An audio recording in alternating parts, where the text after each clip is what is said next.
भारताचे एक सार्वभौम समाजवादी धर्मनिरपेक्ष लोकशाही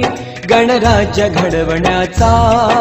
व त्याच्या सर्व नागरिकास सामाजिक आर्थिक व राजनैतिक न्याय विचार अभिव्यक्ती विश्वास श्रद्धा व उपासना यांचे स्वातंत्र्य दर्जाची व संधीची समानता निश्चितपणे प्राप्त करून देण्याचा